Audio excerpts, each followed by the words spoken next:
National festival August 14 മുതൽ 17 വരെ Ernakulam Kerala fine arts ഹാളിൽ. നൃത്തത്തിനും സംഗീതത്തിനും പ്രോത്സാഹനം നൽകുക എന്ന ലക്ഷ്യത്തോടെ കലന്തിക കൾച്ചറൽ സൊസൈറ്റിയും കേരള ഫൈൻ ആർട്സ് സൊസൈറ്റിയും സഹകരിച്ചാണ് നാഷണൽ ഡാൻസ് ഫെസ്റ്റിവലിന്റെ 4ാം എഡിഷൻ സംഘടിപ്പിക്കുന്നത്. കലന്തിക കൾച്ചറൽ സൊസൈറ്റിയുടെ മെമ്പേഴ്സാണ് ഞങ്ങളെല്ലാവരും. Kalanthika cultural society Cochin fine arts ഹാളിൽ വെച്ചിട്ട് കൊച്ചിൻ ഫൈൻ ആർട്സ് സൊസൈറ്റിയുമായിട്ട് സഹകരിച്ചുകൊണ്ട് കലന്തിക കൾച്ചറൽ സൊസൈറ്റിയുടെ ദേശീയ നൃത്തോത്സവം നാഷണൽ ലെവൽ ഫെസ്റ്റിവലാണ് നമ്മൾ 4th എഡിഷനാണ് നമ്മളിപ്പോൾ ചെയ്യാൻ പോകുന്നത്. ഓഗസ്റ്റ് 14 ഇത് തുടങ്ങുന്നത്. ഫൈൻ ആർട്സ് ഹാളിൽ വെച്ചിട്ട് Kochi corporation mayor advocate Anilkumar സാറാണ് ഉദ്ഘാടനം ചെയ്യുന്നത്. അതേ സമയത്ത് തന്നെ വേദിയിൽ കേരള സംഗീത നാടക അക്കാദമി സെക്രട്ടറി കരിവള്ളൂർ മുരളി സാർ ഉണ്ടാവും. പത്മശ്രീ അവാർഡി കലാമണ്ഡലം ക്ഷേമാവതി ടീച്ചറും അതുപോലെ തന്നെ റിട്ടയേർഡ് സുപ്രീം കോടതി ജഡ്ജ് സിറിയക് ജോസഫ് സാറ്, പിന്നെ കലാധരൻ സാറ്, അതുപോലെ തന്നെ fine arts society president G Gopinath, പിന്നെ നമ്മുടെ മെയിൻ സ്പോൺസറായിട്ടുള്ള ഷീമാട്ടിയുടെ CEO ബീന കണ്ണൻ എന്നിവരാണ് അന്ന് ആ വേദിയിലുണ്ടാവുക. അത് കൃത്യം 5:30 നമ്മുടെ ഉദ്ഘാടനം തുടങ്ങുന്നത്. അതിനുശേഷം പ്രശസ്ത നർത്തകി ഭരതനാട്യം നർത്തകി മാളവിക സാരൂഖായിൻ്റെ ഭരതനാട്യം കൺസേർട്ടാണ് ഉണ്ടാവുക. 14 തുടങ്ങുന്ന ഈ പരിപാടി 15, 16, 17 തീയതികൾ വരെയാണ് നമ്മൾ നടത്തുന്നത്. അതിൽ 15-ാം തീയതി രാവിലെ മുതൽ 3 ദിവസത്തെ സോദാഹരണ ക്ലാസ്സുകൾ ഭരതനാട്യവുമായിട്ട് റിലേറ്റ് ചെയ്തുകൊണ്ടാണ് പ്രശസ്ത ഭരതനാട്യ നർത്തകി ഉമാ സത്യനാരായണൻ നയിക്കുന്ന 3 ദിവസത്തെ ക്ലാസ്സുകളാണ് ഉണ്ടാവുക. അത് രജിസ്റ്റർ ചെയ്ത കുട്ടികൾക്കാണ് അത് നടത്തുന്നത്. മറ്റു പരിപാടികളെല്ലാം സൗജന്യമായിട്ടാണ്, പ്രവേശനം സൗജന്യമാണ്. എല്ലാ കലാസ്നേഹികളും വരാൻ വേണ്ടിയിട്ട് തന്നെയാണ് നമ്മളത് നടത്തുന്നത്. നമ്മൾ ഈ കലയുടെ ഒരു ഉന്നമനത്തിന് വേണ്ടി പ്രവർത്തിക്കുന്ന ഒരു സംഘടനയാണിത്. അതുപോലെ തന്നെ 15-ാം തീയതി മറ്റൊരു പ്രത്യേകത, പുതുതായിട്ട് നമ്മൾ ചെയ്യുന്നത് ഒരു നൃത്തത്തിനാവശ്യമായ നർത്തകന്മാർക്ക് ആവശ്യമായ ഉൽപ്പന്നങ്ങളുടെയും സേവനങ്ങളുടെയും ഒരു എക്സിബിഷനും ഫൈൻ ആർട്സ് സൊസൈറ്റിയിൽ തന്നെ വെച്ച് നടത്തുന്നുണ്ട്. അത് ഫുൾ ഡേ ആണ്. അതായത് 15, 16, 17 തീയതികളിൽ മുഴുവൻ സമയവും അത് എക്സിബിഷൻ ഉണ്ടാകും. രാത്രി ഒരു 8 മണി വരെയെങ്കിലും ഉണ്ടാകും. 10 മണി മുതൽ നടത്തും. ഈ സോദാഹരണ ക്ലാസ്സുകളും ഈ മുഴുവൻ പകൽ സമയം മുഴുവനാണ് നമ്മൾ മറൈൻ ക്യാമ്പസിൽ വെച്ചിട്ടാണ്, ഫൈൻ ആർട്സ് സൊസൈറ്റിയുടെ അടുത്തുള്ള മറൈൻ ക്യാമ്പസിൽ വെച്ചിട്ടാണ് നടത്തുന്നത്. പിന്നെ 15-ാം തീയതി പ്രശസ്ത മോഹിനിയാട്ട നർത്തകി ജയപ്രഭ മേനോനും എൻ്റെ മോഹിനിയാട്ടവും, രണ്ടാമതായി വിദ്യാസുബ്രഹ്മണ്യം, ചെന്നൈയിൽ നിന്നുള്ള വിദ്യാസുബ്രഹ്മണ്യത്തിൻ്റെ ഭരതനാട്യമായിരിക്കും. 3rd ഡേ സുജാത മൊഹപത്ര ഒഡീസയിലെ പ്രശസ്ത നർത്തകിയാണ്. അത് അവരുടെ മകള് പ്രീതിഷ മൊഹപാത്രയും പ്രശസ്ത നർത്തകരായ രാജാ റെഡ്ഡിമാരുടെ മകളായ ഭാവന റെഡ്ഡി കുച്ചിപ്പുടി. അങ്ങനെ ഒരു പരമ്പരയാണ് 3rd ഡേ നമ്മൾ ഉദ്ദേശിക്കുന്നത്. അവരുടെ രണ്ടുപേരുടെയും പരിപാടിയാണ്. അവസാന ദിവസം സുനന്ദ നായർ, പ്രശസ്ത മോഹിനിയാട്ട നർത്തകി സുനന്ദ നായരുടെ മോഹിനിയാട്ടവും, അതിനുശേഷം കലൈമാമണി അനിതാ ഗുഹ ടീമിൻ്റെ ഭരതാഞ്ജലി ടീമിൻ്റെ ഭരതനാട്യ ഗ്രൂപ്പ് പെർഫോമൻസുമാണ് ഉണ്ടായിരിക്കുക. അപ്പോൾ എല്ലാ പരിപാടികളിലും മീഡിയ വന്ന് സഹകരിക്കണം. അതിനെ റിപ്പോർട്ട് ചെയ്ത് എല്ലാ ജനങ്ങളിലേക്കും എത്തിക്കണം എന്നാണ് ഞങ്ങൾ ആഗ്രഹിക്കുന്നത്. എക്സിബിഷൻ്റെ കാര്യങ്ങൾ ഒന്ന് പറഞ്ഞു.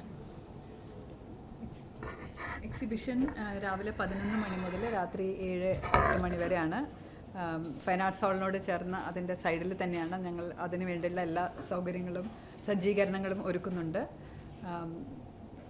നൃത്ത വിദ്യാർത്ഥികൾക്കും നർത്തകർക്കും താല്പര്യമുള്ള വസ്തുക്കളുടെ എക്സിബിഷൻ ആൻഡ് സെയിലും ഉണ്ട്. പിന്നെ അത് അല്ലാത്ത കുറച്ച് സർവീസസ് അതും അത് എല്ലാവരിലേക്കും ഇങ്ങനെയുള്ള പ്രോഡക്ട്സ് അധികവും ഇൻസ്റ്റാഗ്രാമിലും ഒക്കെയാണ് നമ്മളിപ്പം വരുത്തുന്നത്. നമ്മൾ അതുപോലെ ഓൺലൈൻ പർച്ചേസിംഗ് ആണ് നമ്മളധികം ചെയ്യുന്നത്. അപ്പം അങ്ങനെയുള്ള കുറച്ച് ആൾക്കാരെ നമ്മളിവിടെ കൊണ്ടുവന്ന് അവരുടെ ഉൽപ്പന്നങ്ങൾ നേരിട്ട് കണ്ട്, പ്രത്യേകിച്ച് ടെമ്പിൾ ജ്വല്ലറി പോലെയുള്ള നാഗർകോവിലിൽ നിന്ന് നേരിട്ട് മാത്രം കിട്ടുന്ന പ്രൊഡക്ട്സ് അതെല്ലാ നർത്തകർക്കും ആവശ്യമുള്ളതാണ്.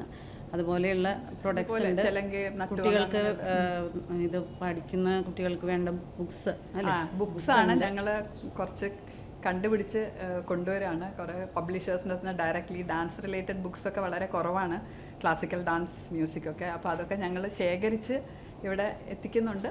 കഴിയുന്നത്രയും ഈ ഒരു ക്ലാസിക്കൽ ഡാൻസിൻ്റെ ഒരു സന്ദേശം പ്യുവർ അതിൻ്റെ ഒറിജിനൽ രൂപത്തിൽ എങ്ങനെയൊക്കെ ജനങ്ങളിലേക്ക് അതിനെ എത്തിക്കാം എന്നുള്ള ഒരു ഉദ്ദേശമാണ് എല്ലാത്തിനും. കലന്തിക കൾച്ചറൽ സൊസൈറ്റിയാണ് അതിൻ്റെ പേരിൽ നടക്കുന്ന കലന്തിക ഡാൻസ് സ്കൂൾ കലൂർ. അവിടുത്തെ കുട്ടികളൊക്കെ ഇതിൻ്റെ മെമ്പേഴ്സ് തന്നെയാണ്. പക്ഷേ കലന്തിക കൾച്ചറൽ സൊസൈറ്റിയാണ് നമ്മൾ പ്രോഗ്രാം ഓർഗനൈസ് ചെയ്യുന്നത്. ഇത്രയുമാണ്. എല്ലാ മീഡിയയും വന്ന് സഹകരിക്കണം. എൻ്റെ പേര് Mini Pramod, secretary Kalanthika cultural society, Ranjini Menon. എൻ്റെ പേര് മിനി പ്രമോദ് മേനോൻ. മാമാണ് ഡാൻസ് ടീച്ചർ ഞങ്ങളുടെ.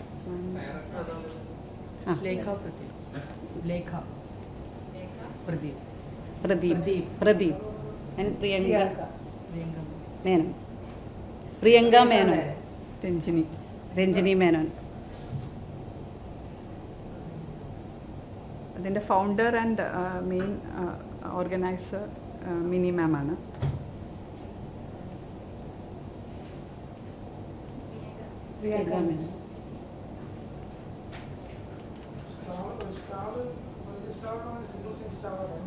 സിംഗിൾ 20 സ്റ്റോൾസ് ഉള്ളൂ, ലിമിറ്റഡ് നമ്പർ. അതിൽ കുറച്ച് അല്ല, സ്റ്റോള് കൊടുത്തിരിക്കുകയാണ്. ഓരോ ഇതുപോലെ ആൾക്കാരെ തെരഞ്ഞു പിടിച്ച് നമ്മൾ കൊണ്ടുവരികയാണ്. അതുപോലെ തന്നെ സർവീസസ് എന്ന് പറയുന്നത് ഇതിൻ്റെ ഫോട്ടോഗ്രാഫി, അത് കുറേ എല്ലാവർക്കും ആവശ്യമുള്ളതാണ്. അപ്പോൾ അതിൻ്റെ ഒരു ശ്രീനാഥ് നാരായണൻ നടത്തുന്ന, പിന്നെ ഒരു ഫിസിയോതെറാപ്പി, അത് ഡാൻസേഴ്സിന് വേണ്ട ഫിറ്റ്നസ്സിന് വേണ്ടിയിട്ടുള്ളത്. പിന്നെ മേക്കപ്പിൻ്റെ പ്രൊഡക്ട്സ്, അത് പ്രശസ്ത മേക്കപ്പ് മാൻ തന്നെ നേരിട്ട് വന്ന് ചെയ്യുന്നൊരു സ്റ്റോളാണ്. അങ്ങനെ പിന്നെ കുറേ ജ്വല്ലറി, കോസ്റ്റ്യൂംസ്. പൊതുവേ ഈ ഫെസ്റ്റിവലിനോട് ഭാഗമായിട്ട് ഇങ്ങനെ ഒരു കാര്യം ഉണ്ടാവാറില്ല. ആദ്യത്തെ ഒരു സംരംഭമാണ്. എന്തോ അത് ഉപയോഗിക്കുന്നുണ്ട്. പക്ഷേ എങ്കിലും അധികം പേരും സ്ഥിരമായി ഡാൻസ് ചെയ്യുന്നവർക്ക് പ്രോഡക്ട്സ് അത്ര വലിയ എക്സ്പെൻസീവ് അല്ലാത്തത് കുറേ വെറൈറ്റി ഉണ്ട് അങ്ങനത്തെ. പിന്നെ ഒറിജിനൽ ടെമ്പിൾ ജ്വല്ലറി സിൽവറിൽ ഗോൾഡ് പ്ലേറ്റ് ചെയ്തതാണല്ലോ, അതൊക്കെ നാഗർകോവിലിൽ നിന്നാണ് നമ്മളൊക്കെ വരുത്തുക. അതൊന്നും നമുക്ക് കണ്ട് വാങ്ങിക്കാനുള്ള അവസരം നോർമലി ഇല്ല. ഒരു ഫോട്ടോ അയച്ചു കൊടുത്തതൊക്കെ വളരെ എക്സ്പെൻസീവ് ആണ്. അപ്പോൾ അങ്ങനെ അവരെ ഒറിജിനൽ ആർട്ടിസാൻസ് ആണ്, അങ്ങനെ ഒരു സ്റ്റോൾ അവർ വെക്കുന്നുണ്ട്. അങ്ങനെ അത് കുറേ പേരിലായാലും എല്ലാം കൊണ്ടും ഈ പറയുന്ന എല്ലാ ആർട്ടിസ്റ്റും എല്ലാവരും പുറത്തുനിന്ന് തന്നെയുള്ളവരാണ്. ഇവരെയൊക്കെ കാണാൻ കിട്ടുന്ന ഒരു അസുലഭമായൊരു അവസരമാണ് നമ്മൾ ഒരുക്കുന്നത്. അപ്പോൾ അതുകൊണ്ട് തന്നെ എല്ലാവരും അറിയണമെങ്കിൽ നിങ്ങൾ സഹകരിക്കണം. അതെ അതെ, എൻട്രി. മാളവിക സരൂഖയൊക്കെ വളരെ സീനിയർ ആയിട്ടുള്ള ഒരു ലെജൻഡറി ആർട്ടിസ്റ്റാണ്. അവർക്കൊക്കെ ഇനി അങ്ങനെ ഇത്ര വലിയ പെർഫോമൻസ് ഒന്നും എപ്പോഴും നമ്മൾ കാണാൻ കിട്ടില്ല. അപ്പോൾ അതൊക്കെയാണ് ഇതിൻ്റെ ഹൈലൈറ്റ്സ് മെയിൻലി. എനിക്ക് തോന്നുന്നു അനിത ഗുഹയൊക്കെ ആദ്യമായിട്ടാണ് കേരളത്തിൽ വരുന്നത് എന്ന് തോന്നുന്നു. അവരുടെ ഒരു വലിയ ടീം തന്നെയാണ് വരുന്നത് അവസാനത്തെ ദിവസം. നർത്തകി പെർഫോം ചെയ്യുന്നതാണോ അത് സോദാഹരണ ക്ലാസ്സുകൾക്കാണോ? ശില്പശാല ക്ലാസ്സാണ്. ഉമാ സത്യനാരായണൻ നയിക്കുന്ന ക്ലാസ്സുകളാണ്. അതിൽ നർത്തകന്മാർ പങ്കെടുക്കുന്നുണ്ട്. പക്ഷെ അത് രജിസ്റ്റർ ചെയ്ത കുറച്ച് കുട്ടികൾക്കാണ്, ഒരു 50 പേര് വരെയാണ് നമ്മൾ എൻട്രി ചെയ്യിക്കുന്നത്.